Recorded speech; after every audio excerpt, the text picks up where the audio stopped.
Hello, my friends. Invictus Week has been chiming on, and we have had some very fun ships to fly. And yet again, some bugs really did cost me a lot of credits. So let's take a look at some of the ships that I got to fly this week and talk about the pros and cons of each of these ships.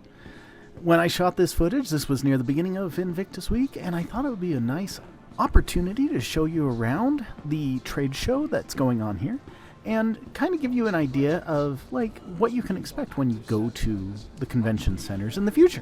It seems like there's a typical pattern. These convention centers have wings as well as a main room for you to experience a variety of ships.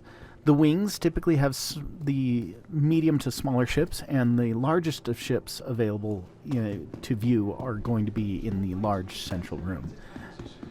What's very fascinating to me is this particular convention center matches exactly the IAE convention center, and I've only attended 2 of these conventions so far, and I'm starting to see a pattern. I don't know if this is going to be the same way that future conventions will look, but we have a variety of wings, and they use different wings based off of the availability of ships and just to mix things up. They also have some really cool like ships that you won't get to rent, but they look really cool with their paint jobs and all.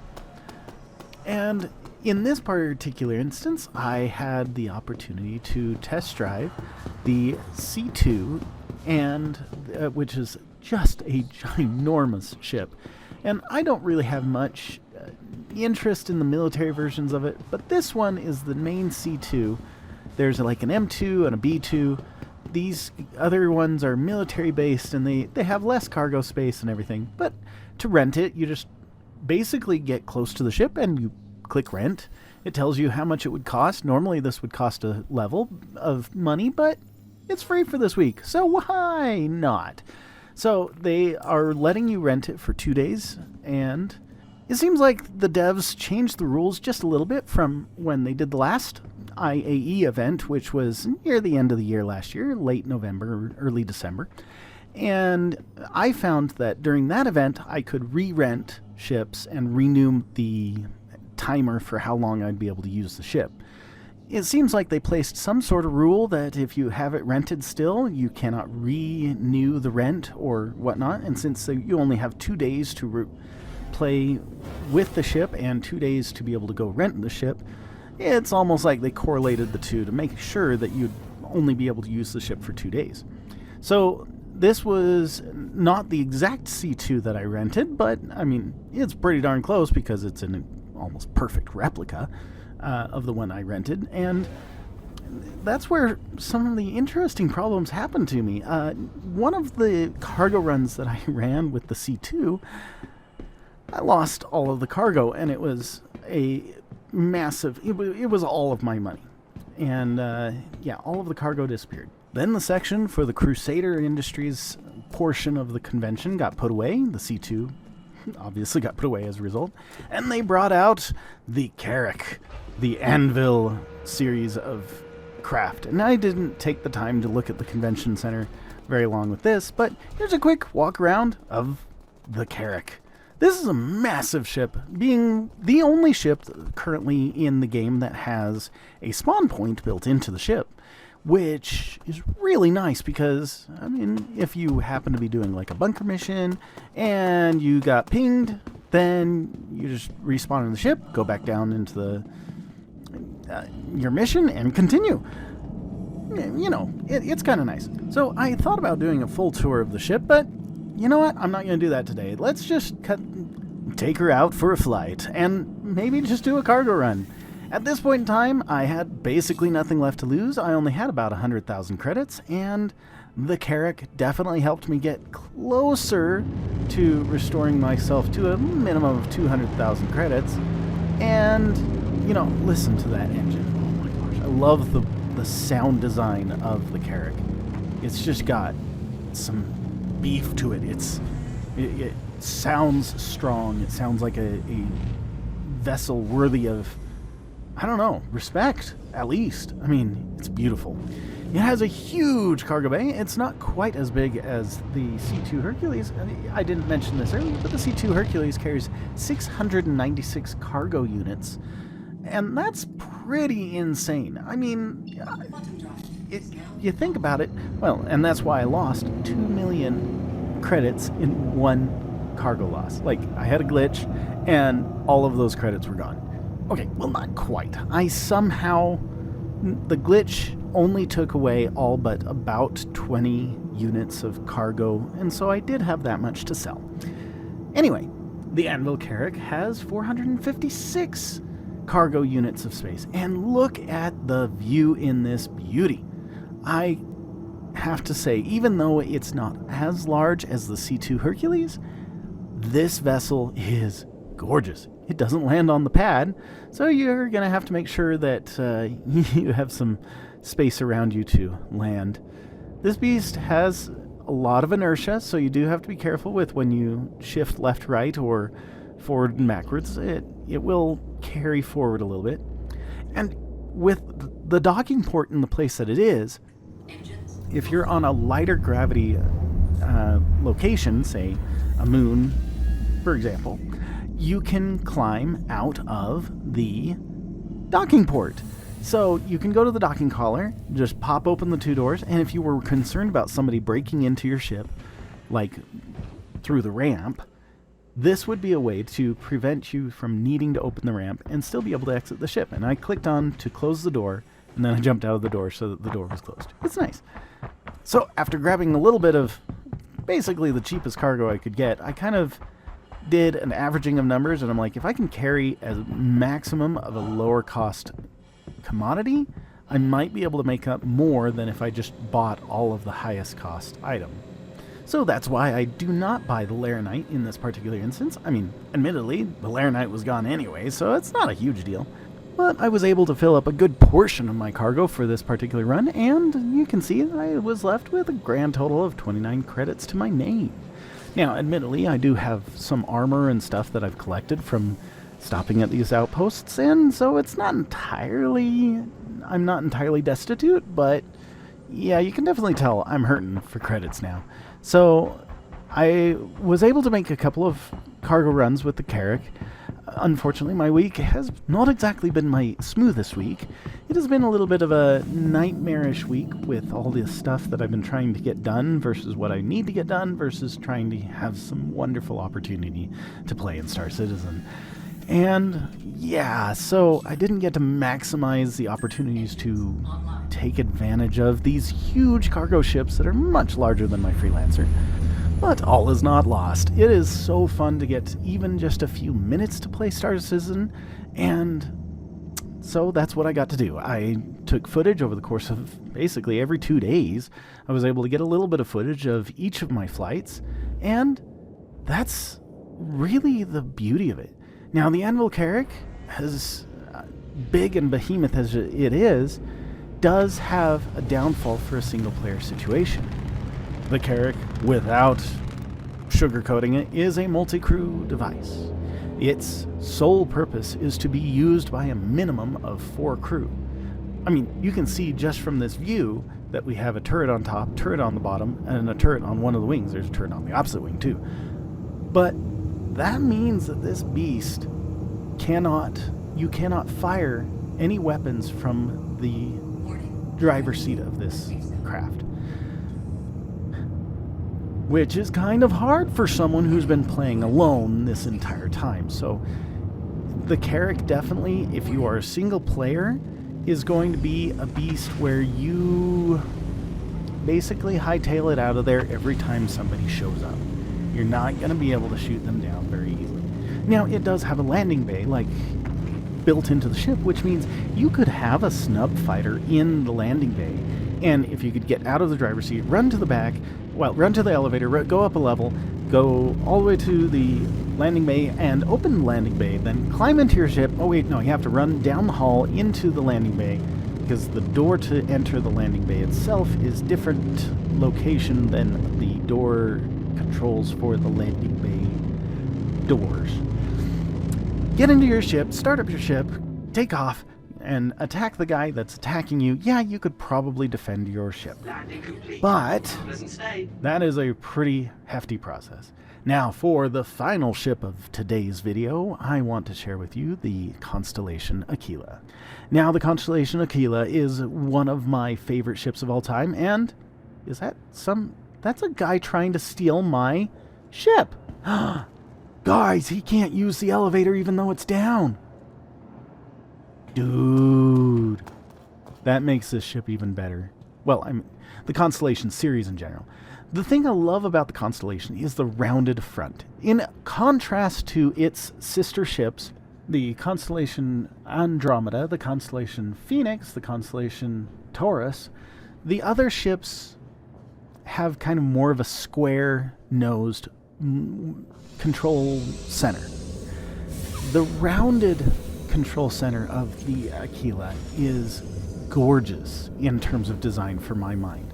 I love the fact that this still has 96 SCU of cargo bay, which is just as large as the Andromeda.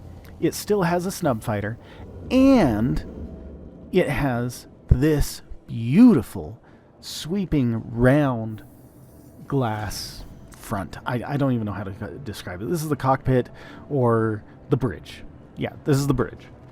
Now, I did notice that this is not a gunship or a missile ship like the Andromeda.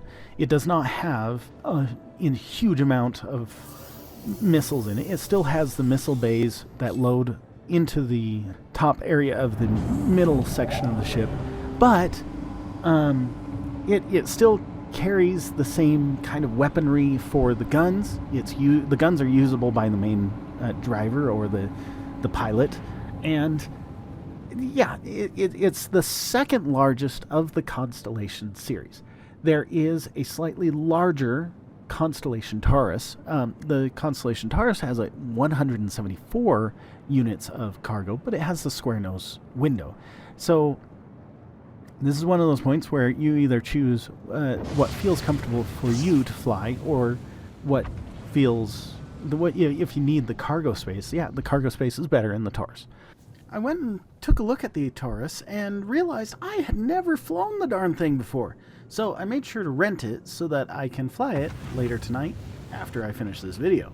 And coming up as a runner-up is the Constellation Phoenix, which is technically a luxury touring ship. It's not quite 100% luxury like the 600i or the 890 Jump, but it is a luxury touring ship, which means it has a bar, it has a few extra rooms for passengers to just enjoy their trip. It's got windows above where the cargo bay is in this ship, which means it's not too surprising at the fact that it has slightly less cargo space, but an admirable 80 SCU of cargo space. That's kind of really cool. I am not gonna lie, the Constellation, whoa, I got blown over by wind and it looks like I'm headless. That's funny. I have never seen that effect this close to, yeah, I've never seen that effect before while exiting the ship. I hadn't even gotten off the elevator yet and the wind effects took effect. That's really unusual. Let's see if we can find anything in here. I don't think there's any cargo in here. That would be crazy. But in the meantime, the Constellation Phoenix takes a little bit of a hit to its cargo. It does still have a snub fighter, and it has 80 SCU of cargo. The Constellation Taurus has 174 SCU of cargo, which means they elongated the main platform of the cargo bay of the main portion of the ship. And they sacrificed the snub fighter for some unknown reason. Well, I mean, they sacrificed it for 6 SCU of protected, shielded cargo. So that's where you would want to put your illicit drugs if you were a drug runner. And if you did get scanned, you wouldn't get fined, theoretically, because the shielded portion of the ship would protect that area. Now, that being said, that doesn't exactly... I mean, I was thinking about it when I was looking at the Constellation Taurus and saying, you know, I ought to rent this ship and take a look at it. even though I'm much more attracted to this nice round dome of the Aquila, I kind of wish that the Taurus or even the Andromeda had a variant of the round dome cockpit or bridge. So, but in thinking about it, I'm like, yeah, I like having the snub fighter. It's cool that you have it, but if you're a solo player like me, you almost never get to use the snub fighter. So I kind of think that I classify as almost an excellent fit for the Taurus because of the fact that it has more cargo space. It's actually cheaper than the Constellation Aquila, and I don't have to worry about the snub fighter being a situation, you know?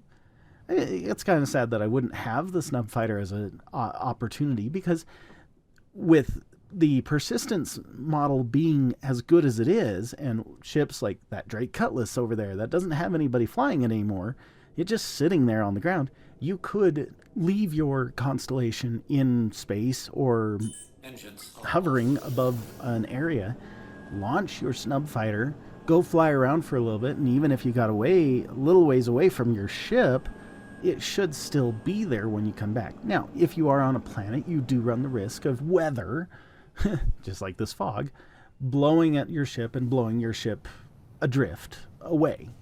With nobody there to keep track of it and control it, you could actually run the risk of your ship crashing because nobody's driving it. But all in all, the Constellation series is a gorgeous series of ships. Now, something I learned from aUEC43, who is an awesome commentator and player of Star Citizen. I hope to meet him someday in the future. He mentioned that you want to make sure that your cargo fully renders in your cargo bay before taking off. Unbeknownst to me, I realized when he said this that I have been victim of the very situation where if you buy your cargo, run to your ship, and take off too soon, the server might not have rendered the cargo into your cargo bay yet. And if you leave the area where you bought the cargo, the server writes it as abandoned and it just stops trying to render it. And you lose the cargo. I was dumbfounded at this, and aUEC43 just kind of mentioned it nonchalantly. He's like, yeah, by the way, you want to take a look at this? And I was astounded at the possibility, just how right he was right off the bat. As soon as I heard it, I knew aUEC43 had the right idea about what was going on. So if you happen to be someone like me who's a cargo runner, take the time to verify that the cargo bay looks as full as you intended it to be before takeoff. Because if you wait for it, you might actually have a stunning visual of cargo suddenly just popping into existence right in front of your eyes. Or it'll all be there. One way or another, we can kind of avoid some of the bugs that we've been running into. And some of them you just can't. Like, I was landing my C2 with 2 million worth of SCU in the C2, and the game crashed with the ship still in the...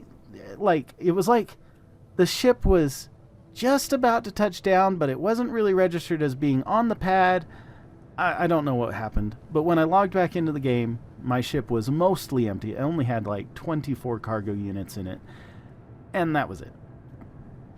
So, bugs aside, again, this game is still one sweet ride.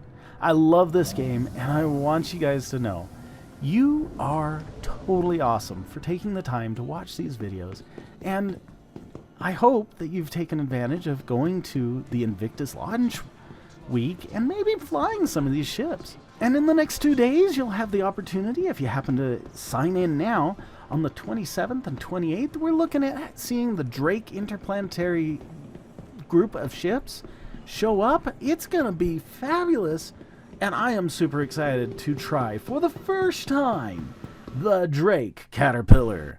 That's all I got for you today. Have a wonderful time. Bye-bye.